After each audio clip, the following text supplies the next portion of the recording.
اب میں آپ کو ذرا اس جو انسانوں میں سے انسان دشمنی کا جن کا سب سے بڑا رول ہے، میں ان کی 2000 سالہ تاریخ کا آپ کے سامنے نقشہ رکھنا چاہتا ہوں۔ ان 1400 سال کا تو میں نے صرف 4 آپ کو پوائنٹس بتائے۔ موسیٰ سے عیسیٰ تک 1400 برس علیہ الصلوۃ والسلام، 2 مرتبہ عروج، 2 مرتبہ زوال، اشیریوں کے ہاتھوں پٹوائی، بابلیوں کے ہاتھوں پٹانا، گریکس کے ہاتھوں مرمت، رومنس کے ہاتھوں مرمت۔ یہ جو 2000 سال ہیں، کیونکہ اب تو ظاہر بات ہے 21ویں صدی شروع ہو گئی، 20 صدیاں حضرت مسیح کو پوری ہو گئیں۔ پہلی بات نوٹ کیجئے، حضرت مسیح کی پیدائش ہے سن 1 قبل مسیح۔ یہ نقطہ آپ نے کبھی سنا ہے یا نہیں؟ جب ملینیم کا سلسلہ شروع ہوا تھا پچھلے سال، تو میں نے بیان کر دیا تھا کہ ایک عجیب حساب کے اندر انہوں نے غلطی کی ہوئی ہے۔ حضرت مسیح کی پیدائش ہوئی 25 دسمبر کو، سن انہوں نے شروع کر دیا، اس کے بعد جنوری آئی تو پہلا سال شروع ہو گیا۔ اگر جنوری سے پہلا سال شروع ہوا تو یہ 6 دن جو ہے تو اس کے پچھلے سال میں تھے، لہذا کہا جائے گا کہ Jesus Christ was born 1 year before Christ، BC۔ تو 1 قبل مسیح میں حضرت مسیح کی پیدائش ہوئی۔ یہ آخری اسرائیلی نبی اور رسول۔ یہودی علماء کی مخالفت، دشمنی، سولی پر چڑھوا دینا میں بیان کر چکا ہوں۔ سن 33 عیسوی میں، جبکہ حضرت مسیح کی عمر 33 برس تھی، اللہ تعالیٰ نے انہیں زندہ آسمان پر اٹھا لیا، لیکن یہودیوں نے اپنے خیال کے مطابق انہیں سولی پر چڑھوا دیا، ان کی موت واقع ہو گئی۔ اگرچہ اس کے بعد یہ اختلاف ہے ان میں، یہودی کہتے ہیں وہ سولی پر چڑھ گیا، ختم ہوا، مر گیا۔ عیسائی کہتے ہیں نہیں، انتقال ہوا ہے مسیح کا صلیب پر، لیکن پھر وہ دوبارہ زندہ ہو گئے ہیں۔ ان کی لاش ایک غار میں رکھ دی گئی تھی، وہاں ریزریکشن ہو گیا، ان کا باعث بعد الموت وہیں ہو گیا، اور پھر انہیں اللہ نے زندہ آسمان پر اٹھا لیا۔ تو ہمارے اور عیسائیوں کے درمیان نوٹ کر لیجئے، یہ چیز مشترک ہے کہ حضرت مسیح آسمان پر زندہ اٹھائے گئے۔ فرق کیا ہے؟ وہ سمجھتے ہیں کہ سولی دیے گئے، سولی پر مرے، پھر زندہ ہوئے، پھر گئے۔ ہم سمجھتے ہیں کہ نہیں، وما صلبوہ وما قتلوہ، انہوں نے نہ صلیب دے سکے انہیں اور نہ انہیں قتل کر سکے، بل رفعہ اللہ الیہ، اللہ نے اٹھا لیا۔ پھر ہمارا اور یہ اس کا عیسائیوں کا ایک اور اتفاق ہے، سیکنڈ کمنگ آف جیسس، حضرت مسیح دوبارہ آئیں گے۔ یہ عیسائیوں کا بھی عقیدہ ہے اور ہمارا بھی۔ بہرحال تو جیسا کہ میں نے عرض کیا کہ اس وقت یہ عذاب استیصال، عذاب اکبر کے مستحق ہو چکے تھے، لیکن اللہ نے ان کی مدت دراز کی ہے، لیکن ان پر دنیاوی عذاب کا ایک کوڑا جو ہے اللہ تعالیٰ کی طرف سے اسی وقت برسا۔ دنیاوی عذاب دنیا میں رہتے ہوئے ختم نہیں کیا گیا۔ 37 برس بعد، حضرت مسیح کے رفع سماوی کے 37 برس بعد، سن 70 میں یہودیوں نے بغاوت کی رومیوں کے خلاف۔ رومی ٹائٹس جنرل تھا ایک، اس نے پھر جو حملہ کیا ہے، 1,33,000 یہودی ایک دن میں قتل کیا یروشلم میں، اور ہیکل سلیمانی گرا دیا۔ وہ ہیکل پہلے بھی گرا تھا، پہلے 1400 سال کے دوران میں بھی نبوکڈنضر نے گرایا تھا، لیکن پھر اس کے 150 سال بعد انہوں نے دوبارہ بنا لیا تھا، اس لیے وہ اسے سیکنڈ ٹیمپل کہتے ہیں۔ پہلا ٹیمپل جو حضرت سلیمان نے بنایا تھا، نبوکڈنضر نے گرا دیا 587 قبل مسیح میں، پھر دوبارہ انہوں نے 150 سال کے بعد بنا لیا۔ وہ اس تاریخ کا حصہ ہے، میں نے جس کے بارے میں آپ کو تفصیل نہیں بتائی۔ اس میں یہ ہوا سن 70 میں وہ گرا دیا گیا، وہ آج تک گرا پڑا ہوا ہے۔ نمبر 2، یہ کہہ دیا گیا کہ یہودیوں اس ارض فلسطین سے نکل جاؤ، تم یہاں نہیں رہ سکتے اب۔ لہذا جس کا جہاں سینگ سمایا چلا گیا، یورپ میں چلے گئے، ایشیا میں آ گئے، عرب میں آ گئے۔ یہ 3 قبیلے جو رات بھی میں نے عرض کیا تھا، بنو قینقاع، بنو نذیر اور بنو قریظہ، یہ وہاں سے آ کے مدینے میں آباد ہو گئے۔ جس کا جہاں سینگ سمایا، افریقہ میں، ہندوستان میں، جہاں چلے گئے۔ ڈایاسپورا اسے کہتے ہیں، وہ آپ نوٹ کر لیجئے اس لفظ کو، ڈایاسپورا، ہمارا دور انتشار، جبکہ ہمیں ہماری اصل سرزمین تو فلسطین ہے، حضرت ابراہیم کا مسکن، حضرت اسحاق حضرت یعقوب کا مسکن فلسطین، یہ ہے ہماری اصل جاگیر، یہ تو ہماری جدی پشتی جاگیر ہے، لیکن یہاں سے نکال دیے گئے سن 70 عیسوی میں، اور وہاں سے لے کے 1917 تک ان کا ڈائسپورا جاری رہا۔ یہ دور انتشار ہے۔ اس دور انتشار کے اب چند حصے ہیں جس کو میں چاہتا ہوں کہ آپ علیحدہ علیحدہ سمجھ لیں۔ دور انتشار کا جو پہلا جو ہے تقریباً 300 برس، رومی حکمران تھے، وہ یہودیوں کے بھی دشمن تھے اور عیسائیوں کے بھی دشمن تھے، عیسائی اور یہودی ایک دوسرے کے بھی دشمن تھے، لیکن رومی سمجھتے تھے کہ یہ ایک ہی تھیلی کے چٹے بٹے ہیں۔ رومیوں کے نزدیک عیسائی بھی یہودیوں ہی کا ایک فرقہ تھے، کوئی علیحدہ مذہب تو تھا ہی نہیں، لہذا رومی جو ہیں رومنز وہ ان دونوں کو ستاتے تھے، مارتے تھے، اور یہ آپس میں لڑتے تھے، یہودی عیسائیوں کو مارتے تھے، عیسائی یہودیوں کو مارتے تھے۔ یہ ہے 300 برس تک کی تاریخ۔ سن 300 عیسوی میں کیا ہوا؟ ایک معجزہ ہو گیا۔ بہت عظیم ایمپرر کانسٹینٹائن، قسطنطین اعظم، رومن ایمپررز میں سے بہت بڑا ایمپرر، وہ عیسائی ہو گئے۔ اب تو معاملہ بالکل تلپٹ ہو گیا، پوری سلطنت عیسائی ہو گئی۔ اب عیسائیوں کے عیش ہو گئے اور یہودیوں پہ مار پڑنی شروع ہوئی۔ اب عیسائیوں کا آپ خود سوچئے کہ جنہیں وہ خدا بنا بیٹھے ہیں، خدا کا بیٹا قرار دے رہے ہیں، ان کے قاتل کون؟ یہودی بدماش۔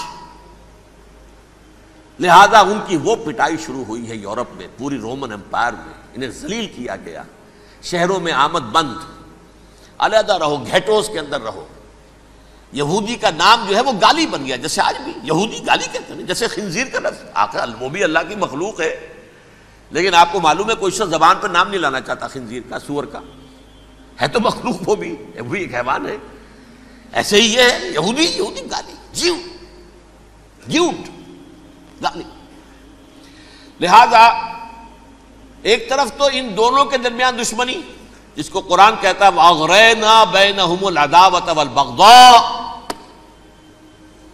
ہم نے ان کے مابین دشمنی جو ہے پیدا کر دی۔ اور جب یہ پوری سلطنت عیسائی ہو گئی تو قافیہ تنگ ہو گیا یہودیوں کا۔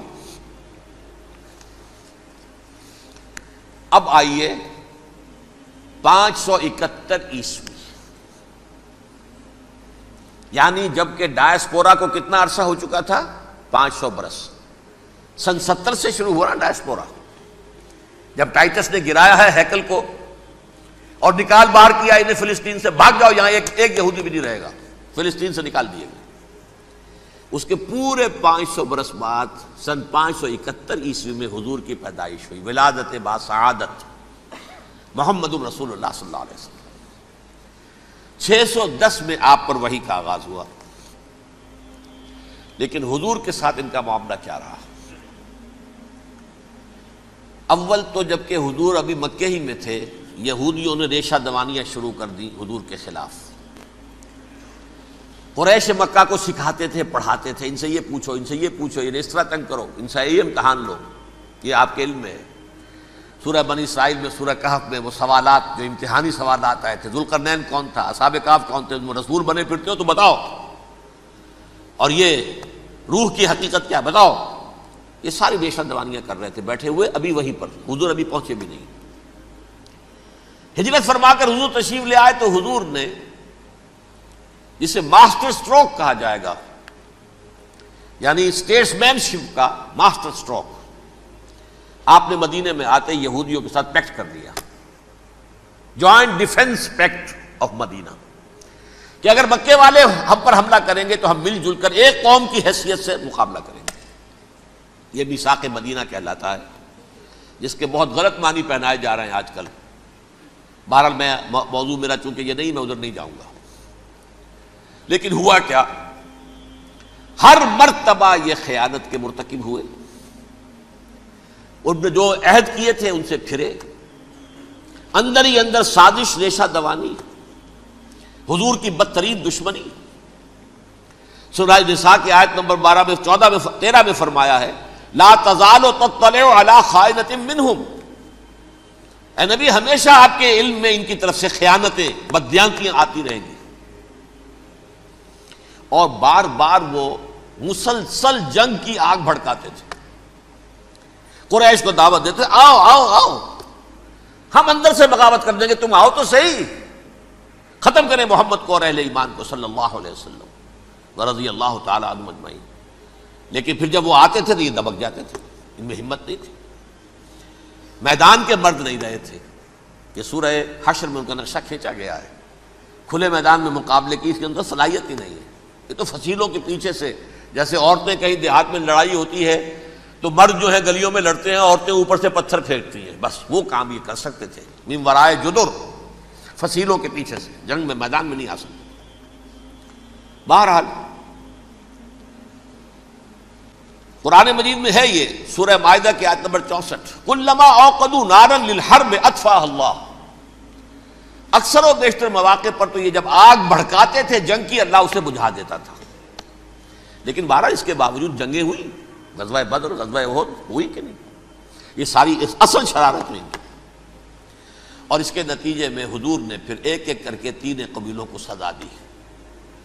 غزوہ بدر کے فوراً بعد بنو قینقاع نکالے گئے مدینے سے، غزوہ احد کے فوراً بعد بنو نذیر نکالے گئے، اور غزوہ احزاب کے بعد بنو قریظہ نکال دیے گئے. یہ تو میں نے آپ کے سامنے رکھ دیا صرف حضور کے زمانے میں ان کا کیا رویہ رہا. دشمن، رات بھی ہم نے وہ آیت پڑھی تھی، لَتَجِدَنَّ أَشَدَّ النَّاسِ عَدَاوَةً لِلَّذِينَ آمَنُوا الْيَهُودُ وَالَّذِينَ أَشْرَكُوا. اہل ایمان کی دشمنی میں شدید ترین تم پاؤ گے یہودیوں کو اور مشرکین کو. مشرکین بھی بعد میں ہے، پہلے یہودی. حضور کے بعد کیا ہوا اب یہ نوٹ کیجئے، یہ ان کی تاریخ کا دوسرا دور. حضرت عمر رضی اللہ تعالیٰ عنہ کا عہد خلافت ہے. بیت المقدس کا محاصرہ کیا گیا، فصیل بڑی اونچی، شہر اندر سے سیلف سفیشینٹ، حملے کا راستہ کوئی نہیں، محاصرہ طول کھینچ رہا ہے، لیکن ان کے پاس رسد بھی موجود ہے، پانی بھی موجود ہے، وہ دروازے بند کر کے بیٹھے ہوئے ہیں. بالآخر اللہ تعالیٰ کی مشیت کا ظہور کیسے ہوا؟ ان کے کچھ علماء آئے فصیل پر، کہا دیکھو مسلمانوں، تم قیامت تک بھی یہاں پڑے رہو گے محاصرہ کر کے، ہمارا یہ شہر فتح نہیں ہوگا. ہاں ایک درویش بادشاہ کے ہاتھوں یہ شہر فتح ہونا ہے، لیکن تمہارے اندر ہمیں وہ نظر نہیں آ رہا. ابو عبیدہ بن الجراح رضی اللہ تعالی عنہ، امین هذه الامہ، ان کا فوراً ذہن گیا وہ درویش بادشاہ مدینے میں بیٹھا ہوا ہے عمر رضی اللہ تعالی. اب ایک اور عمر بھی ہے جو قندھار میں بیٹھا ہے. نقشہ وہی ہے، سادگی کی حد تک نقشہ وہی، بالکل وہی، اپنی آنکھوں سے دیکھا ہے وہی سادگی. عمر اول، عمر ثانی تھے عمر بن عبد العزیز. اب ایک اللہ کے فضل سے اللہ تعالیٰ ایدہ اللہ بنصرتہ، اللہ تعالیٰ ان کی نصرت فرمائے، دشمنوں کو ان کے مقابلے میں نیست و نابود کرے. انہوں نے ریکویسٹ بھیج دی کہ حضور تشریف لائیے، یہ شہر فتح ہو جائے گا. وہ ہے سفر تاریخی، اتنا طویل سفر، تقریباً 700 میل، ایک اونٹ، ایک خادم، ایک منزل پہ امیر المومنین اوپر بیٹھے، خادم آگے چل رہا ہے، اگلی منزل پہ خادم اوپر بیٹھا ہے، امیر المومنین آگے جا رہے ہیں. اور جب پہنچے ہیں تو وہ باری تھی خادم کی. انہوں نے ہاتھ جوڑ دیا، حضور خدا کے لیے تم کیا کہیں گے لوگ، وہ میرا برا حال کر دیں گے، تمہیں شرم نہیں آئی؟ امیر المومنین پیدل آگے چل رہے ہیں نکیل پکڑ کر، اور تم بیٹھے ہو اوپر براجمان ہو. حضرت عمر فرمایا الدور دورک، نہیں باری تمہاری ہے، بیٹھ. اس حال میں پہنچے ہیں. اور پھر یہ کہ ابو عبیدہ بن الجراح آئے ہیں، استقبال کیا ہے تو دیکھا ہے اس حال میں چلے آ رہے ہیں. عمر نکیل پکڑے ہوئے چلے آ رہے ہیں، اور کہتے ہیں کہ کہیں کیچڑ ویچڑ تھا، جوتے خراب ہو گئے تھے، وہ بھی اتار کے ہاتھ میں پکڑے ہوئے، کپڑے تو تھے ہی پھٹے ہوئے. انہوں نے کہا بھی حضرت ابو عبیدہ نے، دیکھیے یہ بڑا متمدن ملک ہے، بڑا مہذب علاقہ ہے یہ، آپ ذرا حلیہ اپنا دوست فرما لیں تب جا کے پیش ہم آپ کو کریں گے. آپ نے فرمایا نحن قوم اعزنا اللہ بالاسلام، ہم وہ قوم ہیں جنہیں اللہ نے عزت دی ہے اسلام کے ذریعے سے، کپڑوں کے ذریعے سے نہیں، دولت کے ذریعے سے نہیں۔ اسی حال میں گئے ہیں، اوپر سے انہوں نے کھڑے ہو کر نشانیاں دیکھی ہیں، اپنی کتابیں کھولی، ہاں یہ وہی ہیں، اچھا لو جی سرنڈر، شہر تمہارے ہاتھ میں۔ خون کا ایک قطرہ نہیں بہا اور بیت المقدس فتح ہو گیا۔ لیکن اس وقت حضرت عمر نے ایک نرمی یہ کی کہ یہودیوں کے لیے بھی اسے اوپن سٹی قرار دے دیا۔ یہ احسان عظیم حضرت عمر کا، اس سے پہلے یہودی آ ہی نہیں سکتا تھا، داخل ہی نہیں ہو سکتا تھا، وہاں وہ آ کر وزٹ نہیں کر سکتا تھا، زیارت نہیں کر سکتا تھا اپنے مقدس مقامات کی۔ حضرت عمر نے یوں سمجھیے کہ تقریباً 550 برس کے بعد ان کے لیے راستہ کھولا ہے کہ ہاں تم آ سکتے ہو، زیارت کر سکتے ہو۔ لیکن یہ عیسائیوں نے لکھوایا معاہدے کے اندر، انہیں یہاں آپ آباد ہونے کی اجازت نہیں دیں گے، لیکن کم وزٹ دی پلیسز، دیکھیں، زیارتیں کریں اور جائیں۔ یہ معاہدہ حضرت عمر کا ہے رضی اللہ تعالیٰ، جو پھر خلافت راشدہ کے بعد بنو امیہ نے بھی اس کو آرڈر کیا، بنو عباس نے کیا، پھر جو ہمارے یہ ترکوں میں اندر خلافت آئی تو ترک خلفاء نے بھی اس معاہدے کی پوری پابندی کی۔ فلسطین میں آ سکتے ہیں یہودی، صرف زائرین کی حیثیت سے، وہاں آباد نہیں ہو سکتے۔ اب آئیے اگلا دور آیا حضرت عثمان کا دور خلافت۔ یہ ہے وہ وقت کہ اب یہود نے امت مسلمہ کی پیٹھ میں چھرا گھونپا۔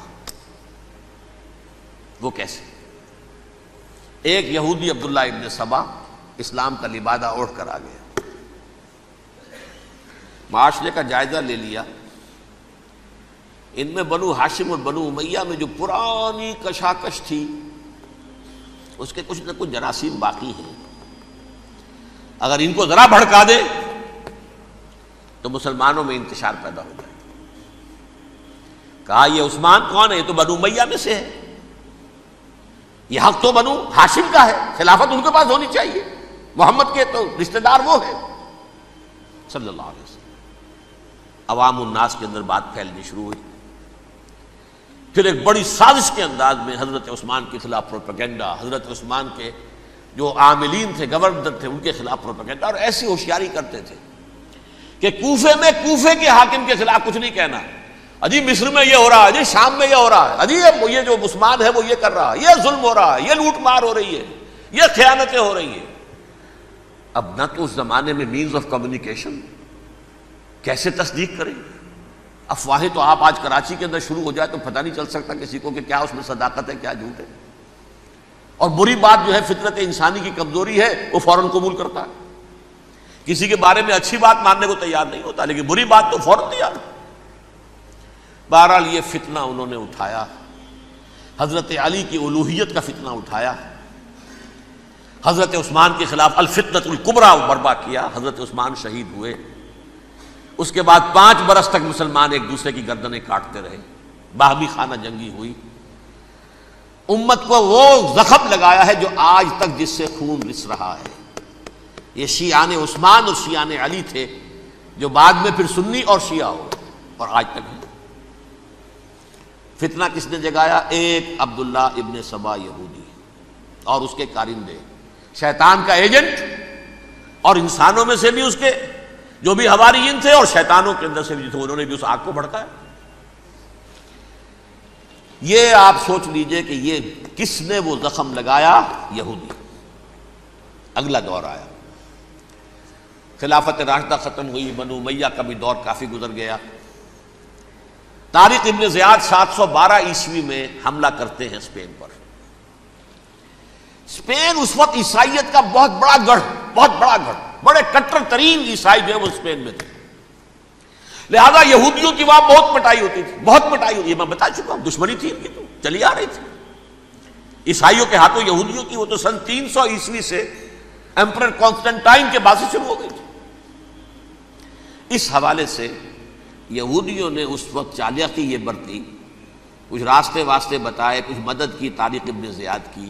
طارق ابن زیاد نے انہیں اپنا محسن سمجھا، ہسپانیہ فتح ہو گیا تو یہودی چونکہ محسنین کی فہرست میں آ چکے تھے، انہیں بہت اقتدار نصیب ہوا،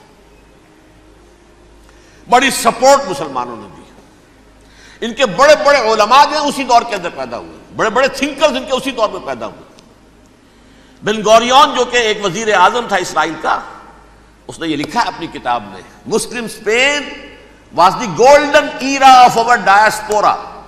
وہ ڈائسپورا جو 70 عیسوی سے شروع ہوا تھا اور 1917 عیسوی تک جاری رہا ہے، اس میں سے گولڈن ایرا ہمارا جو تھا وہ مسلم اسپین تھا۔ ہسپانیہ میں بیٹھ کر ہم نے عیش کیے،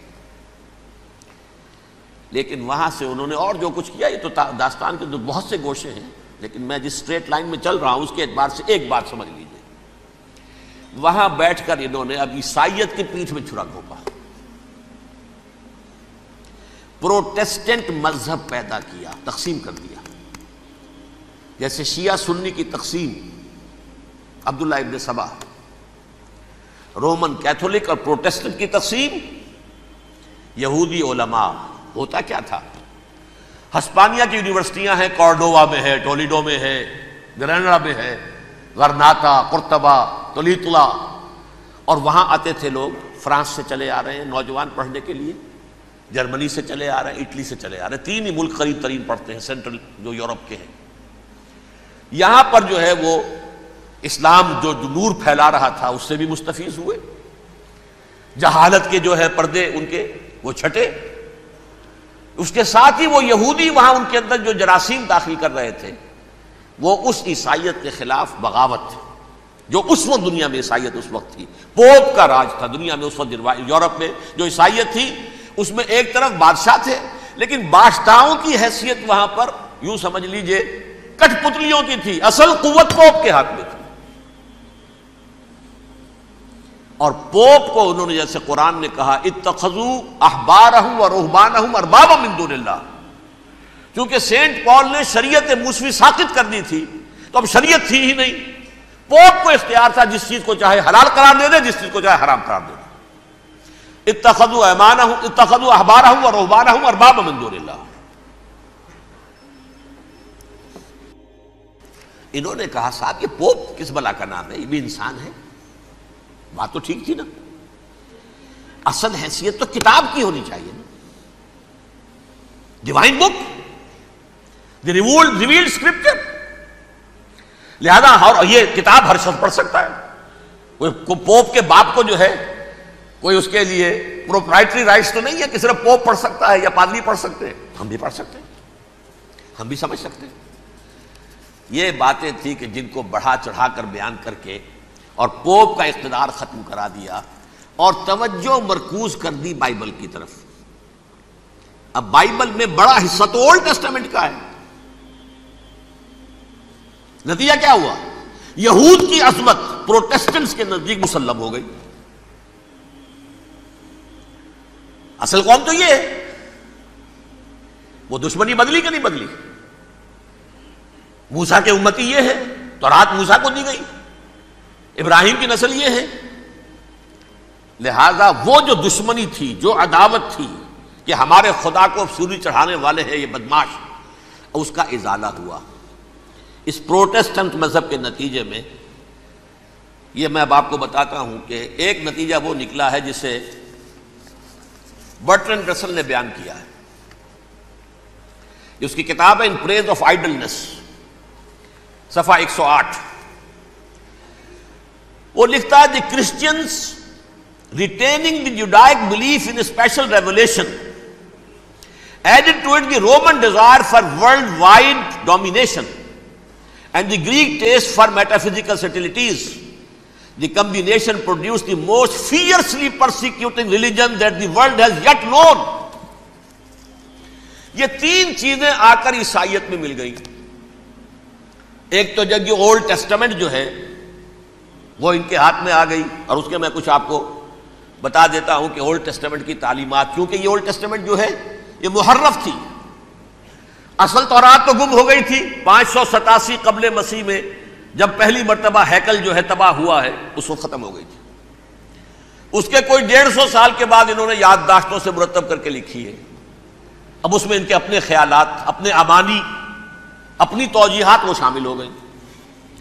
لہذا میں آپ کو حوالے دیتا ہوں، اس کتاب کے اندر مظالم کی جو تعلیم دی گئی ہے، اہل کتاب نے اپنے مظالم قتل عام کے جواز کے لیے تورات میں تبدیلیاں کی اور پیغمبروں پر دہشت ناکی اور بدترین حرام کاری کے الزامات لگائے. سنیے، پہلا حوالہ ہے یہ گنتی باب 31 آیات 17-18. اس لیے ان بچوں میں جتنے لڑکے ہیں سب کو مار ڈالو، اور جتنی عورتیں مرد کا منہ دیکھ چکی ہیں ان کو بھی قتل کر ڈالو، لیکن ان لڑکیوں کو جو مرد سے واقف نہیں اور اچھوتی ہیں اپنے لیے زندہ رکھو. یہ کسی اللہ کی کتاب کا یہ جملہ ہو سکتا ہے؟ کسی ریویل بک کا؟ اور سنیے، یہ ہے استثناء ڈیٹرانومی باب 20 آیت 16-18.